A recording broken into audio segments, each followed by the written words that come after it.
ఈ రోజు morning market open అయ్యే టైంకి గిఫ్ట్ నిఫ్టీ ఎక్కడో ఒక 110 పాయింట్లు నెగటివ్ గా ఓపెన్ అవుతుంది అని చెప్పేసి మనం మార్నింగ్ ప్రీ మార్కెట్ రకరకాల చోట్ల వినుంటాం. ప్యారలల్ గా మనకి హెచ్డిఎఫ్సి బ్యాంక్ ఏడిఆర్, మనకి అమెరికాలో ట్రేడ్ అయ్యేటువంటి ఏడిఆర్ లో దాదాపుగా 10% వరకు కూడా కరెక్షన్ జరిగినట్టుగా కనిపిస్తూ ఉంటుంది. అండ్ ఆఫ్ కోర్స్ నిన్న ఒక్కరోజు దాదాపు హెచ్డిఎఫ్సి బ్యాంక్ లో 5% కరెక్షన్ జరిగింది. నిన్నటి వీడియోలోనే మాట్లాడుకున్నాం, మనకి మేజర్ గా మార్కెట్ కి సంబంధించి ఎక్కువగా ఇంపాక్ట్ చేస్తుంది మాత్రం మనకి హెచ్డిఎఫ్సి బ్యాంక్ రిలేటెడ్ రిజల్ట్స్ యొక్క అవుట్కమ్ మాత్రమే. వాళ్ళ ఎన్ఐఎం ఇంపాక్ట్ కొంచెం బ్యాడ్ గా ఉండటం వల్ల, ఇన్ఫాక్ట్ అది ఎక్స్ట్రీమ్లీ అంటానికి ఏం లేదులే కానీ, బట్ స్టిల్ మార్కెట్ దాన్ని కొంచెం సీరియస్ గానే తీసుకుంది. అండ్ ప్యారలల్లీ మనకి హౌతీస్ ఏమో సౌదీ అరేబియా రిలేటెడ్ బ్లాకేడ్ ఒకటి పెడతామని మాట్లాడుతున్నారు. అమెరికా ఎక్కడ కూడా కాంప్రమైజ్ అవ్వట్లేదు. యుద్ధానికి వెళ్తే సహజంగా బుల్లెట్ తగిలితే పోయే ప్రాణం. యుద్ధాన్ని మొదలుపెట్టింది వాళ్ళే. బట్ ఇప్పుడు అదే యుద్ధంలో వాళ్ళ సైనికులు చనిపోతే ప్రతి కార్యచర్య కింద ఇరాన్ మీద మరింత దాడులు చేస్తారని వాళ్ళు మాట్లాడతారు. ఇరాన్ మమ్మల్ని యుద్ధంతో లొంగ తీసుకోలేరని వీళ్ళు మాట్లాడతారు. సో వీటన్నిటిని కూడా ఒకసారి క్లబ్ చేస్తూ ఒకసారి ఈ రోజు మన మార్కెట్ లో ఏం జరుగుతుంది అన్న దాని గురించి మాట్లాడదాం. అండ్ ఎస్, మార్కెట్ ఈ రోజు కొంతవరకు నెగటివ్ గా క్లోజ్ అయింది. మనకి ఏడిఆర్ ఎంతైతే చూపించిందో మనకి హెచ్డిఎఫ్సి బ్యాంక్ రిలేటెడ్ నెగటివిటీని, అదైతే మనకి ఆ స్థాయిలో అయితే కనిపించలేదు. But good thing at the same time మనకి బ్రెంట్ క్రూడ్ ఆయిల్ స్టెబిలిటీ కూడా కనిపించింది. ఇన్ఫాక్ట్ మనకి మార్కెట్ ఓపెన్ అయ్యే టైంకి కావాల్సిన నెగటివ్ ఎలిమెంట్స్ బేసిక్ గానే ఉన్నాయి. బట్ స్టిల్ మార్కెట్ మాత్రం స్లైట్లీ నెగటివ్ గా ఓపెన్ అయినప్పటికీ మెజారిటీ ఆఫ్ ద టైం మనకి న్యూట్రల్ గా మెయింటైన్ అయ్యే ప్రయత్నం చేసింది. కానీ నిన్నటి లో మాత్రం నిఫ్టీ టెస్ట్ చేసే ప్రయత్నం కూడా ప్యారలీ చేసింది. బట్ దీన్ని మనం నెగటివ్ గా చూడాలంటే అటువంటి కండిషన్ కాదు. కారణం ఏంటి, మనకి బ్రాడర్ మార్కెట్ అంతా కూడా కొంత పాజిటివ్ గా ఉండడమే. మీరు గమనిస్తే మనం నిన్న కూడా మాట్లాడుకున్న mid cap and small cap వీటిలో కూడా మనకి పెద్ద ఎత్తున నెగటివ్ సెల్లింగ్ అయితే కనిపించట్లేదు. At the same time India VIX లో కూడా వాలటాలిటీ అయితే కనిపించట్లేదు. ఇప్పుడు ఏదైనా పానిక్ సినారియో మార్కెట్ లో ఉంది అని అంటే మనకి వాలటాలిటీ ఇండెక్స్ అనేది అందుకే కదా ఉంది, అది ఇంక్రీజ్ అవ్వాలి కదా. సో ప్రాక్టికల్ గా మార్కెట్ ఇప్పుడు ఏవైతే Iran and US related uncertainties మనకి న్యూస్ లో వినపడుతున్నాయో దాన్ని పెద్దగా సీరియస్ గా తీసుకునే పరిస్థితిలో లేదు. ఇది మనం గతంలో ఎన్నో సార్లు మాట్లాడుకున్నాం. ఒకటే న్యూస్ కి మార్కెట్ 2-3 సార్లు కంటిన్యూస్ గా రియాక్ట్ అయ్యే ప్రయత్నం చేయదు. ఒకవేళ యుద్ధం కొనసాగినా కానీ యుఎస్ అండ్ ఇరాన్ కి రిలేటెడ్ వార్ కి రిలేటెడ్ అప్డేట్స్ ఏమైనా ఉన్నా కానీ పెద్ద ఎత్తున మాత్రం మార్కెట్ దాన్ని పట్టించుకోదు, అన్లెస్ క్రూడ్ ఆయిల్ యొక్క సప్లై మేజర్ పర్సంటేజ్ తోటి ఇంపాక్ట్ అవుతే తప్పించి. అండ్ ఆ ధైర్యం అటు ఇరాన్ కానీ యుఎస్ కానీ చేసే పరిస్థితులు కనిపించట్లేదు. ఇరాన్ కేమో ఫండింగ్ కావాలి, యుఎస్ కేమో క్రూడ్ ఆయిల్ ప్రైసెస్ పైకి వెళ్లకుండా ఉండాలి. యుఎస్ కి ఏంటి నొప్పి, క్రూడ్ ఆయిల్ ప్రైస్ పైకి వెళ్తే హై ఇన్ఫ్లేషన్ వల్ల డెఫినెట్ గా వాళ్ళ ప్రభుత్వాన్ని దెబ్బతీస్తుంది, వాళ్ళ కంట్రీకి సంబంధించిన ఆర్థిక పరిస్థితులను దెబ్బతీస్తుంది. ఈ రోజు యుద్ధం చేయడం వల్ల విపరీతమైన ఖర్చు, ఆల్రెడీ అప్పులు అవుతున్నాయి, అప్పుల ఊబిలో మునిగిపోతున్నాం అంటున్నారు. మరోవైపు ఇదో పెద్ద ఖర్చు.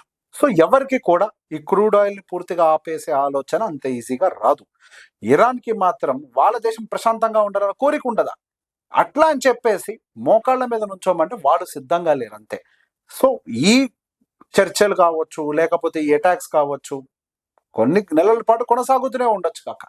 నేను మన గతంలో మాట్లాడుకుంటున్నట్టు రానున్న రోజుల్లో ఏమైనా మార్కెట్ మీద ఇంపాక్ట్ ఉంటది అని అంటే అది డెఫినెట్ గా కంపెనీల యొక్క నెంబర్స్ ని చూసి మాత్రమే అని.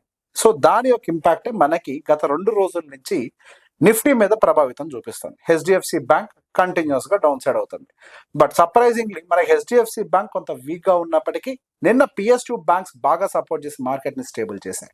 ఈ రోజు ఇన్ఫాక్ట్ హెచ్డిఎఫ్సి బ్యాంక్ నెగిటివ్ గా ఉన్నప్పటికీ పిఎస్యు బ్యాంక్ ఇండెక్స్ నెగిటివ్ గా క్లోజ్ అయింది, కానీ ప్రైవేట్ బ్యాంకింగ్ ఇండెక్స్ మాత్రం నెగిటివ్ గా క్లోజ్ చేయాలి. అంటే అదర్ బ్యాంకింగ్ రిజల్ట్స్ కొంత మార్కెట్ ని అయితే బాగానే సాటిస్ఫై చేశాయి.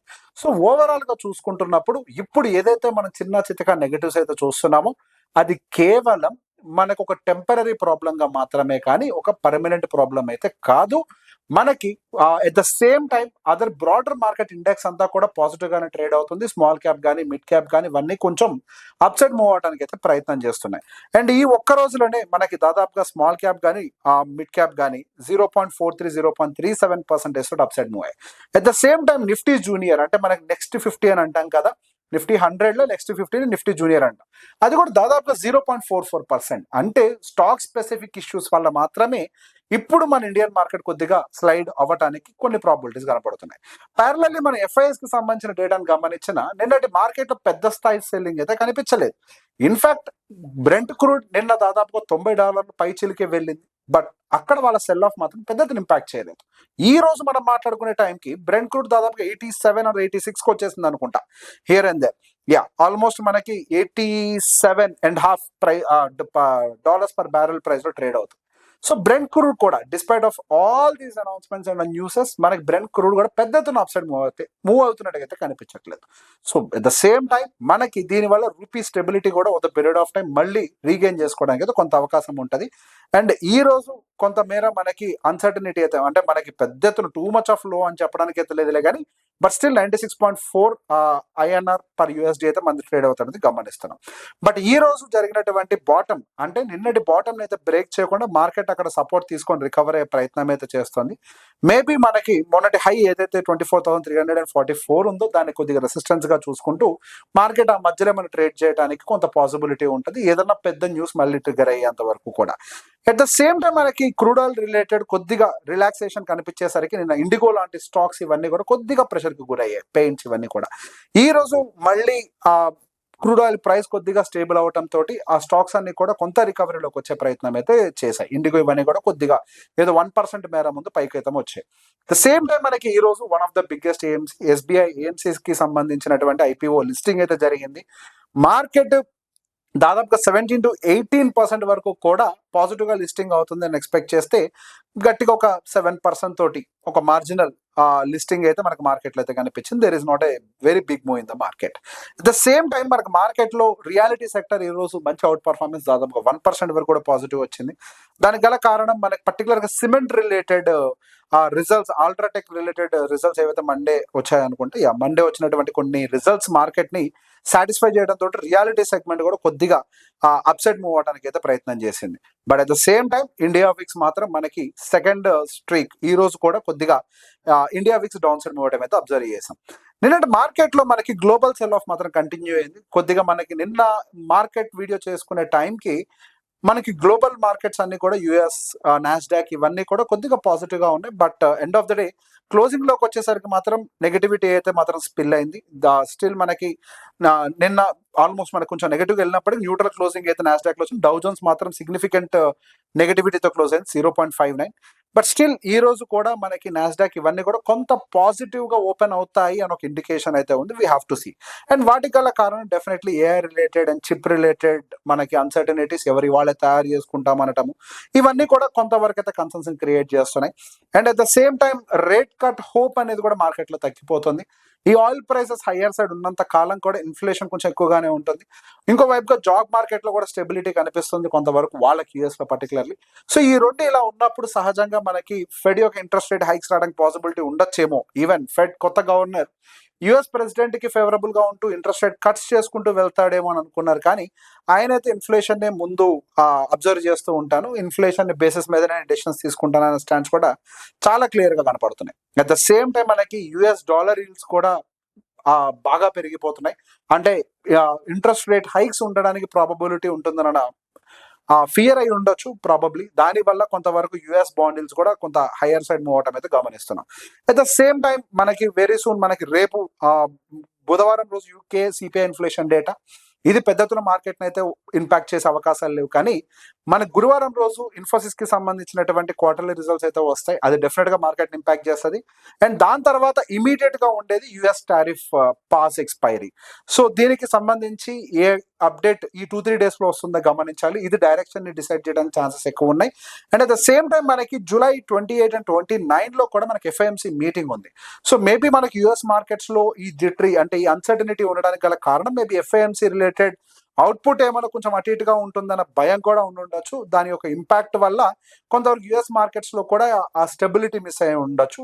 అండ్ ఎస్ అవి ఓవర్ గా ఎక్స్పాండ్ అవ్వటం ఇదంతా కూడా డెఫినెట్ గా ఒక రీజన్ అయి ఉంటుంది. అండ్ యుఎస్ మార్కెట్స్ రిలేటెడ్ ఎప్పుడు ఒక మాట చెప్తూ ఉంటారు, యుఎస్ మార్కెట్ అనేది ఒక చక్రం మీద నడిచే బండి లాంటిది. అంటే కేవలం ఏదో ఏఐ రిలేటెడ్ స్టాక్స్ బాగా పర్ఫామ్ చేయడం వల్ల అప్ సైడ్ మూవ్ అవుతుంది కానీ it's not a broader market rally. When it comes to Indian market situation అది కాదు.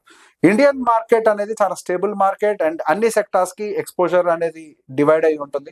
మెజారిటీ ఆఫ్ ద సెక్టార్స్ కి ఏదో ఒకటే సెక్టార్ అద్భుతంగా పర్ఫామ్ చేసినంత మాత్రం ఇండియన్ మార్కెట్ ర్యాలీ కాదు. So basic at the same time ఒకటే సెక్టర్ పడిపోవడం వల్ల ఇండియన్ మార్కెట్ డీప్ గా హర్ట్ అవుతుంది అనే కండిషన్ కూడా కాదు. So basic it is more diversified, more consumption driven market. At the same time మనకి ఎల్లిలో రిలేటెడ్ ఇంపాక్ట్ కూడా కొంతమేర ఉండొచ్చేమో అని చెప్పి భయాలు కనిపిస్తుంది. Still there is some deficiency, but గతంతో మనం ఎక్స్పెక్టేషన్స్ ఏదైతే ఉన్నాయో ఆ స్థాయిలో అయితే లేదు. వర్షాలు కనుక కొంతమేర కంటిన్యూ అవుతున్నాయి అని అంటే మనకి జూలై 20 తారీఖు నుంచి కొద్దిగా వర్షాలు బాగానే ఉంటాయని చెప్పేసి మన గత వీకెండ్ మార్కెట్ అనాలిసిస్ లో కూడా మాట్లాడుకున్నాము. అనుకున్నట్టుగానే మరి మనం ఉండే ప్రాంతంలో అయితే కొంతవరకు అయితే రెయిన్ ఫాల్స్ అయితే నోట్ అవుతున్నాయి. బట్ ఇది కనుక కంటిన్యూ అయింది అని అంటే ఆ డెఫిషియన్సీ కొద్దిగా తగ్గే అవకాశం ఉంటుంది. దానివల్ల మళ్ళీ రూరల్ ఎకానమీ ఇదంతా కూడా రికవర్ అయ్యి మన మార్కెట్స్ కి ఒక బూస్ట్, అంటే మన కంపెనీల యొక్క నెంబర్లు బూస్ట్ అవడానికి అయితే అవకాశం ఉంటుంది. Yes, at the same time మనకి ఇన్ఫ్లేషన్ ఇంపాక్ట్ డెఫినెట్ గా ఉంటుంది. కాకపోతే అట్ ద సేమ్ టైం ఈ రెయిన్ ఫాల్ రిలేటెడ్ ఇంపాక్ట్ కూడా ఉండకుండా ఉంటే మన ఇన్ఫ్లేషన్ కొద్దిగా కంట్రోల్ చేయడం ఈజీ అవుతుంది. మన ఇన్ఫ్లేషన్ ఇప్పుడు ఏదైతే పెరుగుతుందో just because of the crude oil prices, మనం అంతకు మించి పెద్దగా భయపడే స్థాయిలో అయితే మనకి ఇన్ఫ్లేషన్ అయితే పెరుగుతుంది అనుకోవడానికి లేదు, just because of the crude oil price. Today or tomorrow one day it has to be settled. మనకి అసలు ఈ క్రూడ్ ఆయిల్ అనేది కనుక ఆ స్ట్రేట్ ఆఫ్ హార్మోస్ వీటి వైపు కనుక లింక్ అయి ఉండకపోయి ఉంటే అసలు ఆ యుద్ధాన్ని మార్కెట్ పెద్ద సీరియస్ గా పట్టించుకునేది కూడా కాదు. ఇన్ఫాక్ట్ ఇప్పుడు మార్కెట్ పెద్దగా దాన్ని పట్టించుకోవట్లేదు. Not just our market, global markets ఏవి కూడా యుద్ధాన్ని పెద్ద సీరియస్ గా పట్టించుకోవట్లేదు. అండ్ సో దీన్ని బట్టి మన కంక్లూజన్ అర్థం చేసుకోవాల్సింది, మార్కెట్ ఇప్పుడు కేవలం రియాక్షన్స్ కంపెనీలు ఇస్తున్నటువంటి నెంబర్లకు అనుకూలంగా మాత్రమే డాన్స్ చేస్తున్నాయి. కంపెనీల యొక్క నంబర్లు స్టేబుల్ గా ఉన్నాయని అంటే definitely we might move up side. So Nasdaq లాంటి వాటిల్లో సెల్ ఆఫ్ జరుగుతూ అండ్ మన టెక్ స్టాక్స్ లో కనుక ఎక్స్పెక్టేషన్స్ మీట్ అయ్యే విధంగా రిజల్ట్స్ వచ్చాయని అంటే మన ఐటీ కూడా రికవర్ అవ్వడానికి మంచి పాసిబిలిటీ దొరుకుతుంది కదా. అప్పుడు డెఫినెట్లీ అది నిఫ్టీకి కాంట్రిబ్యూట్ చేస్తుంది. One of the heavy weights గా మనకి ఐటీ నిఫ్టీ 50లో వెయిటేజ్ ఉంటుంది కాబట్టి నిఫ్టీ 50 కూడా అప్ సైడ్ మూవ్ అవడానికి మంచి ప్రాబిలిటీ దొరుకుతుంది. సో ఇది ఈ రోజు మార్కెట్ లో జరిగినటువంటి అప్డేట్. అండ్ నెక్స్ట్ అప్డేట్ లో మళ్ళీ కలుసుకునే ప్రయత్నం చేద్దాం. Thank you very much.